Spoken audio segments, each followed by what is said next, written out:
অনলাইনে প্রতারণা। ময়মনসিংহে খেলনা বাইক অর্ডার করে ভুক্তভোগী এক ব্যক্তি। ময়মনসিংহ প্রতিনিধি।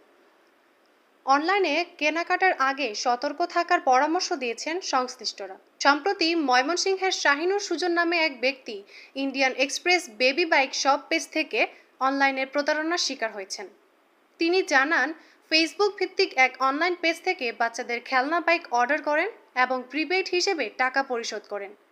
তবে টাকা হাতে পাওয়ার পর প্রতারকরা কোনো খেলনা বাইক সরবরাহ না করে বরং তাকে ব্লক করে দেয়। এই ঘটনায় তিনি মারাত্মক ক্ষতিগ্রস্ত হওয়ার পাশাপাশি মানসিক ভোগান্তির শিকার হয়েছেন। ভুক্তভোগীর অভিজ্ঞতা থেকে জানা গেছে, এভাবেই প্রতিনিয়ত অসংখ্য মানুষ বিভিন্ন ভুয়া ওয়েবসাইট ও ফেসবুক পেজের মাধ্যমে প্রতারকদের ফাঁদে পড়ছেন। অনলাইনে সহজে কেনাকাটার সুযোগকে কেন্দ্র করে প্রতারক চক্র সক্রিয় হয়ে উঠেছে। সচেতন মহল বলছে, এসব ভুয়া সাইট ও পেজের বিরুদ্ধে প্রশাসনিক ব্যবস্থা নেওয়া জরুরি।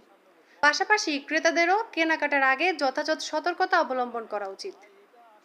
এরপরে দেখাবো অরিজিনাল R15 ভাই। ওরে অরিজিনাল R15। বাচ্চার বাবার R15 আছে, বাচ্চারও R15 লাগবে। ভাই অনেক বাবাই আছে সামর্থ্য নাই R15 কিনার। আচ্ছা আচ্ছা। তারা এটা চালায় তাদের ওই শখ পূরণ করতে পারবে। আচ্ছা আচ্ছা। এই দেখেন, এটা বাচ্চা, বাচ্চার বাবা, বাচ্চার মা, তিনজনে চালাবে। লোড কেমন নিবে?